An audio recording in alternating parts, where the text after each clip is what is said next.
Hi friends and welcome back to Marvelous Friends, your home for all things Marvel Cinematic Universe and beyond. I'm Rhett and today I'm going to be talking about the super soldiers of the MCU. Roll that credit.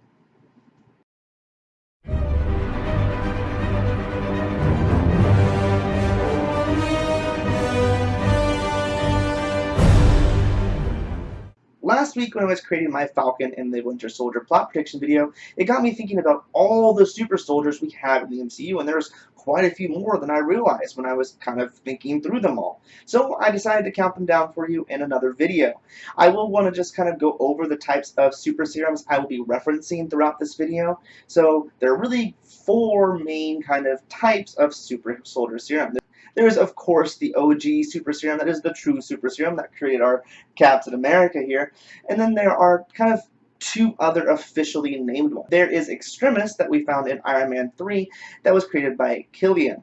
Now then that gave us the Centipede Serum, which was from Agents of S.H.I.E.L.D., which is a perfected formula of Killian's because his was slightly unstable. Everything else and quite a few of the people that will fall in on this list are subject to the fourth kind of variation. Now these are homemade or non-named versions of the serum, and like I said, there's quite a few characters that actually fall under this kind of umbrella of super soldiers. That being said, let's get it started with my number 10 super soldier of the MCU. Number 10, a tie between Jeffrey Mace, the Patriot, and Kyle Zabo Johnson, Mr. Hyde. This one was a tough one to split hairs on because they're both very neck and neck, in my view, having several of the same advantages and disadvantages at the same time.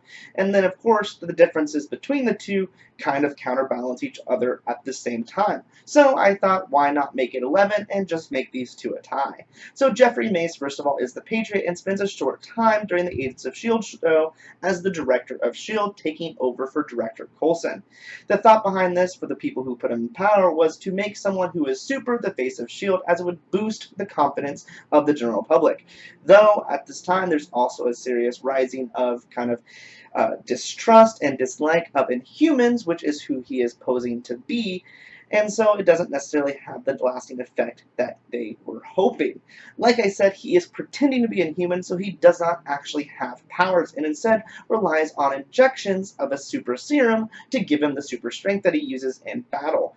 And of course, these injections are short-term, so they aren't really useful in a long-term fight. And in fact, there's a whole sequence where these little vials get lost, and he's kind of worthless and kind of had to actually figure out how to be a hero without his kind of dependency on these injections. However, they are a blue translucent color, which means they are the closest on this list to the actual super soldier serum that Captain America took. So I had to give him credit for that one. Cal Johnson, on the other hand, aka Mr. Hyde, has a homemade version that he made himself, and that is pretty boss and could not be denied. However, for the most of the time that he is using these, it is rather unstable, giving him that kind of crazed Mr. Hyde personality. But he is very strong, and eventually it is stabilized out when he receives a shot of adrenaline from Simmons. Apparently that was the balancing agent he needed. Now, again, he has to take these at a regular interval to maintain his superhuman strength, much like the Patriot does. So like I said, they're very similar, and whereas the Patriots is closest to the original formula, Cal did make his own, and so those kind of balance out to me, so we have a tie at 10. Number 9, John Garrett himself, the Centipede Serum. John Garrett has a lot of stuff going on in his body besides just the Centipede Serum, and this is all to kind of help prevent his body from shutting down as he is rapidly dying. So he has cybernetics inside of him, he has alien technology, and then the Centipede Serum as well. However, it isn't until GH325 is introduced into his body, which is basically Kree blood, that really we get to see the full extent of what all this can do with him when he rapidly heals, kind of back into an immortal stance. Now, we do only see this for a short time as he is quickly taken down, which is why I couldn't put him up too high on this list. However, what we do see in that short stint that he's at his full strength is pretty impressive and pretty gruesome, considering he is a villain. Think something along the lines of the Mortal Kombat sequence where they do the final fatality and rip out the spine. It's very much so that. Number 8, Emil Blonsky, The Abomination, homemade. Blonsky really was just that, an abomination, and his version of the abomination we saw in The Incredible Hulk was quite the eyesore. But he was also quite strong, and his brute strength and rage were hard to deny. However, he is lower on this list, and you are probably wondering why. Well, it's because of the amount of the serum that he had to take. We actually, in the process of that movie, see him take several injections, and at the last time, taking multiple at the same time, causing that final transformation to trigger. This means that he had to take that much more to be competitive with the Hulk. And at the end, the Hulk still took him down, so obviously the serum he was using was not as good, which means a lower place on this list. Number 7, Daisy Johnson, Quake, Centipede Serum. Now, Daisy Johnson is our newest member to the Super Soldier roster, as she only received her injection at the end of Season 5 of Agents of S.H.I.E.L.D. Now, there are going to be some spoilers in hers, so you have been warned if you are watching Agents of S.H.I.E.L.D. and are not current. Now, of course, Daisy Johnson is a human, so she's already superpowered to start with, so the injection of the Centipede Serum only makes her that much more of a force to be reckoned with. And she's on this list and pretty decently placed because she has taken down one of the strongest villains from Marvel Comics if you look at it from a power perspective. She has taken down what is the MCU's version of Graviton, who has the complete control of gravity, and in this storyline here on Agents of S.H.I.E.L.D. has been someone who has destroyed the actual planet Earth on the timelines being explored by the team in the show. This means that she is a strong one. Being able to take down such a force and prevent the Earth from being torn apart obviously means that the super serum did have some strong effects, amping her power up. I am interested to see what the long-term effects of her supercharged self are, because we only really saw it used in the kind of context of her already kind of Quake vibration powers. So we'll see what the full strength of her powers are moving forward with this new serum injection. Number 6, Aldrich Killian himself, Extremis. Now, granted, Extremis isn't necessarily the best super soldier serum on the market, but he did create it, and it was quite extraordinary. And it is the basis of what is the current super soldier serum on the market in the MCU, that being Centipede, who added a bunch of stuff to it, such as alien DNA, ICER technology, and alien tech to balance it all out. Now, though, I have to say, even though looking at just the Extremis' version, it did give people some serious strength throughout the show, and when properly balanced, as it was in Killian, was quite powerful, though explosive. Rather explosive.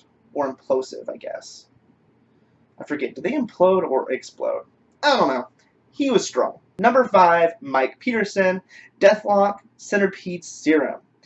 Now, much like John Garrett, Mike Peterson has a lot going in him, and that's what makes him Deathlock, as he does have quite a few cybernetic implants on top of the Centipede Serum. However, he did only start on the serum in the show, and we got to see a good amount of his action with just that in his body. And I would say he could probably go pretty close toe-to-toe with Steve just on that. However, with everything else in his body, most of those cybernetic implants put on him because people kept blowing parts of his body off trying to stop the super soldier from coming after him, does kind of make it a little bit less impressive as he continues on in the story, because it makes it a little less, is it the soldier serum or is it these implants and everything else that has been added onto him that really gives him his full extent of the power in those circumstances.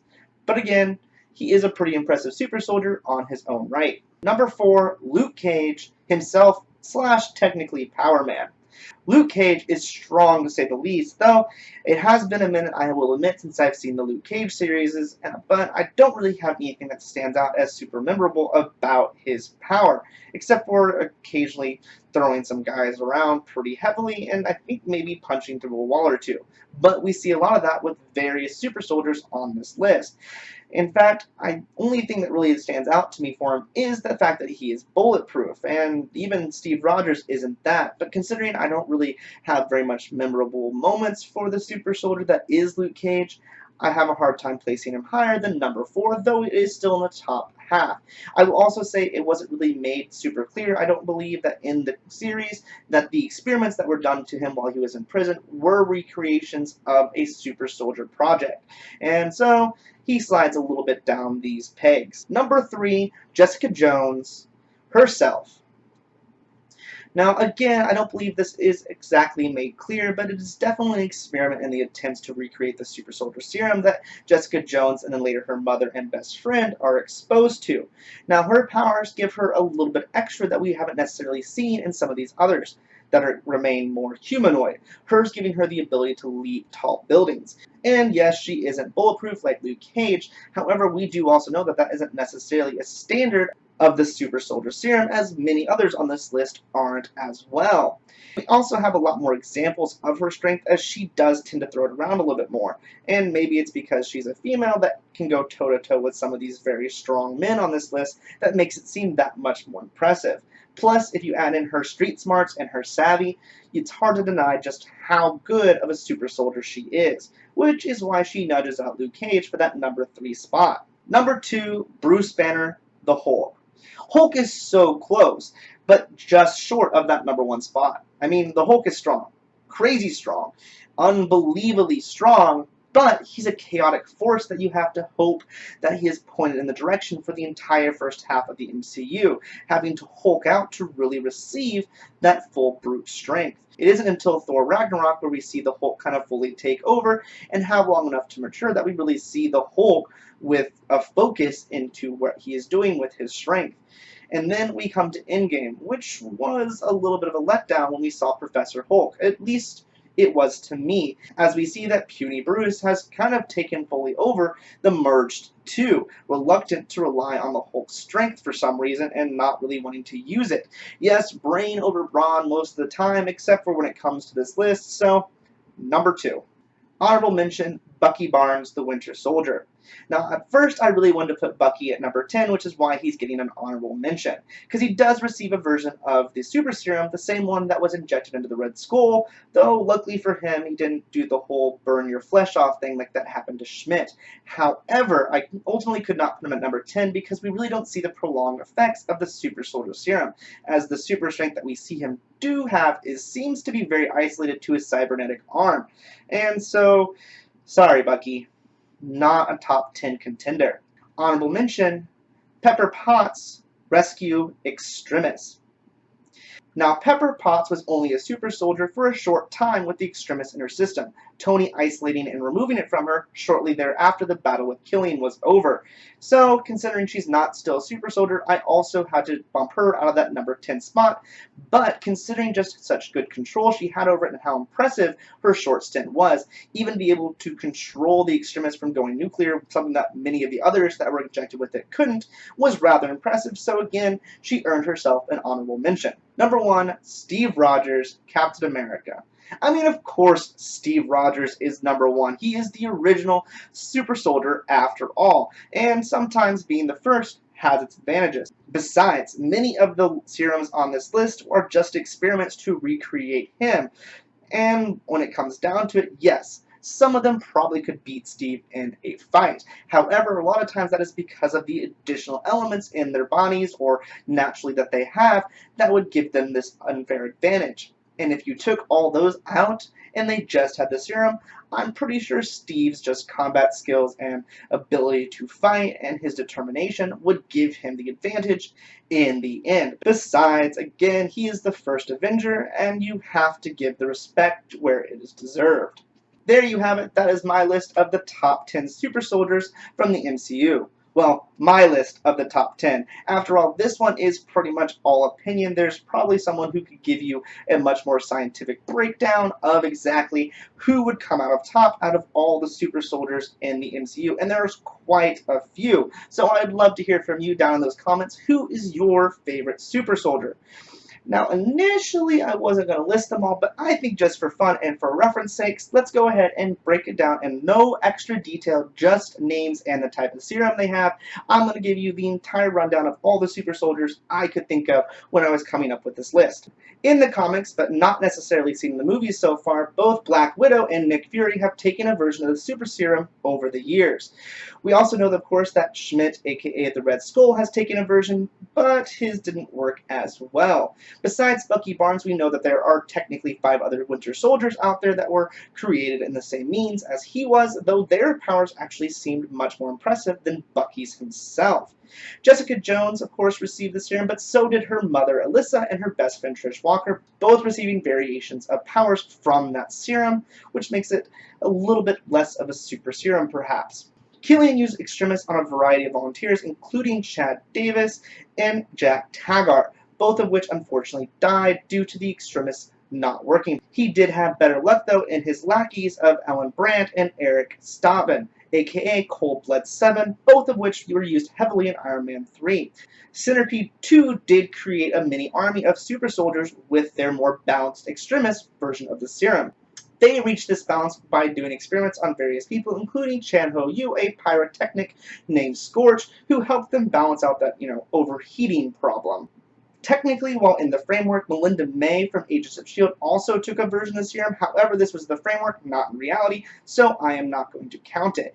And if you have seen my Falcon and the Winter Soldier video and the plot prediction about that series, you know that we will most likely be receiving U.S. Agent Captain America. And he, too, has a version of the Super Soldier Serum in him, if he does, in fact, make his appearance. Did you know those, or were all those new to you? Or how many could you name before I listed off all of those? But like I said, I'm sure there was probably more. I could have missed a few. Anything I missed, or let me know of any of them that you didn't know, down in those comments as well. And again, make sure to let me know your favorite. The Super Serum definitely has been a kind of thread through the greater MCU, and I'm excited to see how this can continue into Phase 4. There's going to be so much more content coming forward with Phase 4 just around the corner, so make sure to subscribe, and if you like this video, give it a like. Until next time, though, I love you all 3,000. I hope you have a marvelous rest of your day. Bye, friend.